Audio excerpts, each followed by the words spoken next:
We came from the Star Nation. It was told by our ancestors that the first creation was the sacred stone, and the second creation was the water.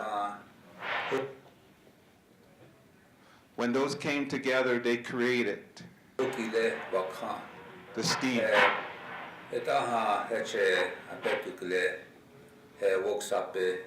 A sacred sound, that sound is life energy. When we say we are all related, we're praying for the two-legged, the winged ones, the ones that swim and crawl. So we pray for all life. We pray for our children and your children. We recognize that Mother Earth is a source of life, not a resource. From the days the treaties were made, our nation has not been honored. As I speak to you now, my heart is heavy. Decisions are being made without my people's consultation. And the corruption is getting worse. From the beginning of time, the Great Spirit gave us original instructions on how to live in harmony with all relations and Mother Earth.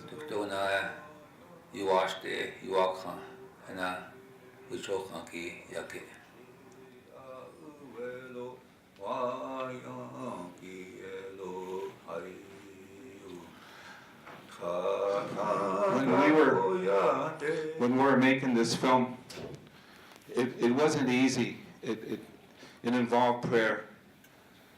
A friend of ours, he's known as Drone to be Wild. Anyone know Drone to be Wild? He's in Facebook. It's a friend of mine. He's Navajo, kind of like me, Navajo and Lakota. He's from Standing Rock. He's one of our experts on drones. He's really deep too in his thinking. But we put tobacco down and asked permission when we took that drone over the buffalo. And it's like the buffalo were flowing with us and following that drone. Sound like a big mosquito, eh? And there's a bull buffalo. It's part of the natural law, that bull buffalo with the horn that has those little ribs in it. It's an old bull, and it's protecting the herd. So it was rocking its head. It knew something was flying above, and it was protecting. But that movement is sacred, and we put that into the film, part of the natural law. And we wanted to have something that reflects this creation. No one ever asked us, when the colonists came, implementing the doctrines of discovery, eh? How can they take over a whole and occupy a whole continent? They need the blessings of the church that we are less than human, that we have no souls. That's how deep this stuff is. When we undo racism and undo some of the things that we are talking about now, changing that whole, it's even propaganda, isn't it? The way we think and how we relate to our woman and Mother Earth, how we relate as men to men and nature. But the water. So we heated a stone up on Facebook Hill. That's where our camp was. Anyone out there was out there at Standing Rock? You know where Facebook Hill is, eh? Yeah. Okay. So we had a little fire. We had to make a fire, and I said, "Let's heat up a stone." And so we did that. So one of our native videographers caught that moment. We poured water because Orville Looking Horse was going to talk about that. the water of life and the heat of the stone forming that breath of the Great Spirit. It's cleansing, it's power, it's energy. When you say energy justice, those of us that follow our traditional ways, that's what we talk about, is that. So this film was shown at the United Nations, where people are starting to understand. Some of the things that I'm involved with right now is the rights of nature. We decided to join the Global Alliance on Rights of Nature. We didn't, as Indigenous Environmental Network, in consultation with our elders and our spiritual leaders, it took some time to see what our role would be and do we join this emerging movement. And it was some of the people from the Six Nations who said, this is part of prophecy. These settlers, the children of the settlers who come here are starting to remember who they are and what was taken away in their old land in Europe, and understand that relationship and what we're saying to the sacredness of Mother Earth, that Mother Earth has rights. Maybe not in the translation we would say rights, but most of Indigenous people have an understanding. We have the concept of respect. We have the concept of obligations and responsibilities and duties. So we've been talking about this, earth jurisprudence.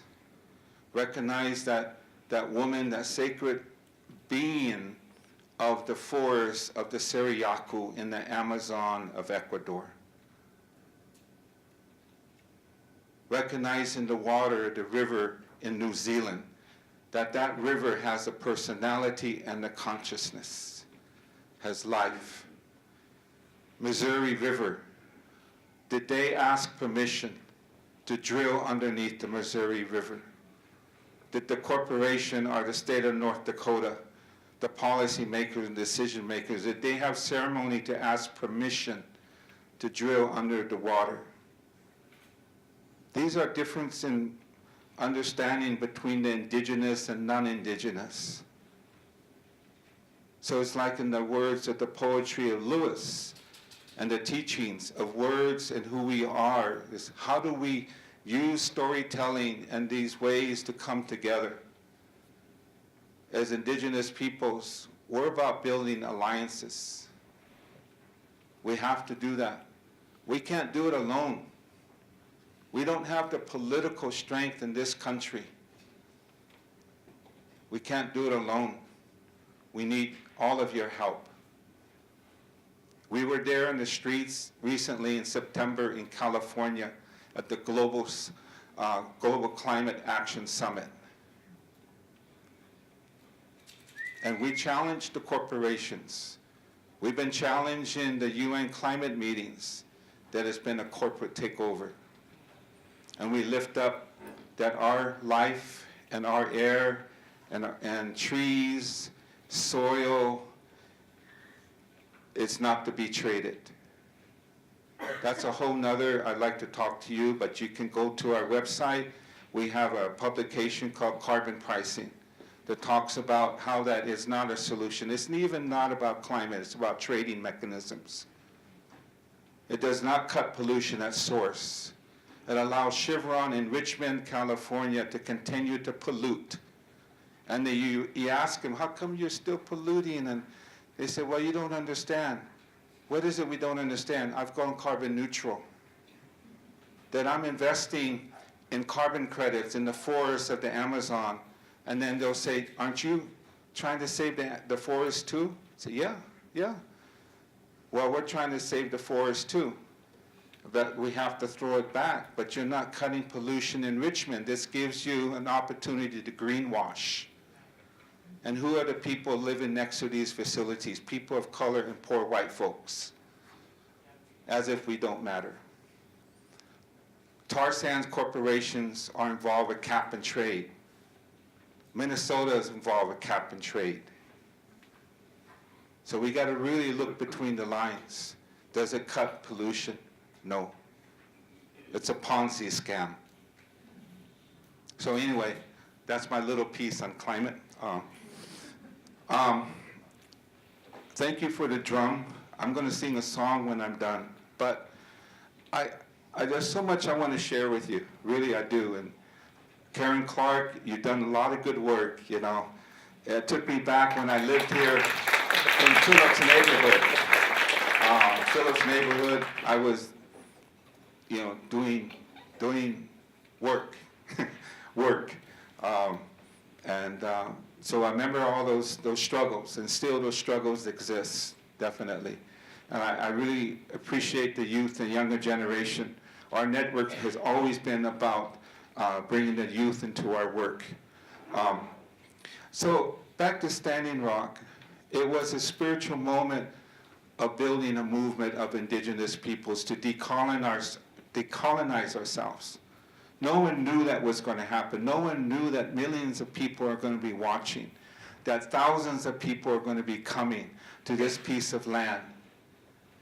And the traditions of our people, no matter what tribe, but specifically the Ocheti Shokomi, the 7 council fires, the traditional council fires of the Lakota, Nakota, and Dakota people coming together, breaking again all those chains that keep us divided, colonization. And a lot of them are either language carriers or they've been part of language restoration, like my kids. One of my daughters now is on the tribal council at Lower Sioux Reservation, 2 hours west of here. So we are confident that this indigenous resistance and spirit of defending, protecting, and renewing who we are. We've been practicing these different things and memes and our narrative as indigenous peoples. Many Wachoni was a meme that went out globally. So that moment, I want to show you this moment. Words can't convey what happened when we had the traditional fire keepers put up the fire, and the horses came in, the riders, and the people all got in a circle. So I'm going to have this, have you show this.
Crazy horse.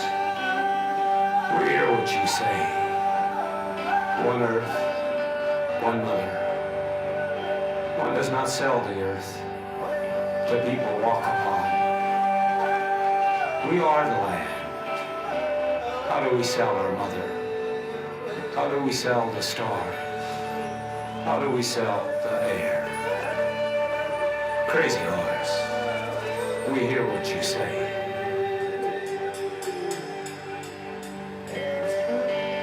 Too many people standing their ground, standing the wrong ground.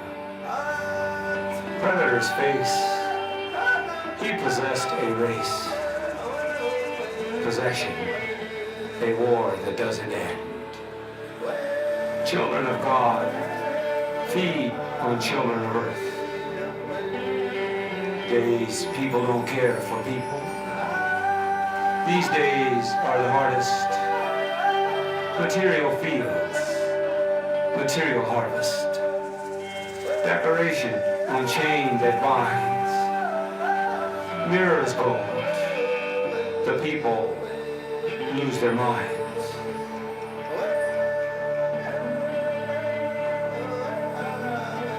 Crazy horse, we hear what you say. One earth, one mother. One does not sell the earth, the people walk along. We are the land.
Today is now and then.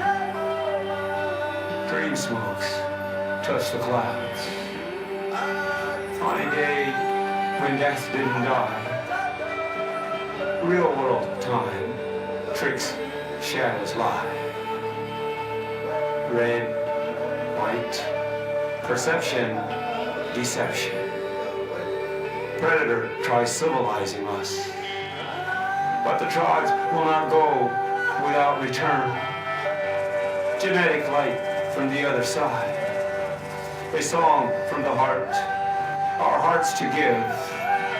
The wild days, the glory days live. Crazy horse, we hear what you say. One earth, one mother. One does not sell the earth. The people walk upon. We are the land. How do we sell our mother? How do we sell the stars? How do we sell the air? Crazy horse, we hear what you say. Crazy horse, we hear what you say. We are the seventh generation. We are the seventh generation.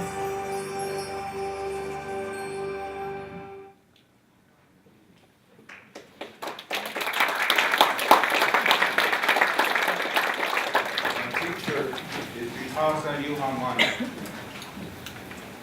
He captures senior. I owe my life to him. He was a holy man of the Lakota people. He said we always have to be humble and walk with humility, no matter who you are. Those who talk about the sacred are only the public servant of Wakantanka, the Great Spirit. Nothing more, nothing less. So part of environmental justice movement with us is when you talk about the environment, you're talking about the sacred elements of life, the air. You're talking about water. You're talking about the soil of Mother Earth. But also fire, and how fire is also manipulated in these technologies of incineration, capturing of the fire. So I'm sorry that I went a little bit longer. I know you have many questions. If you want to write them on a piece of paper in your email, I will get back to you. But I'm going to sing this song that talks about who you are, who we are. When I sing this song, it goes way far away to a place because as human beings, we want to be heard. We want to be heard. Yes, we're a little sand on the beach, a little grain in the universe, yes. But we have been given songs. You have been given songs. Words and poetry. Words is medicine and is healing. So too is our songs. So this song goes way far away in the hope that we're going to get a response from the sacred.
Amitakia say we're all related. Thank you very much.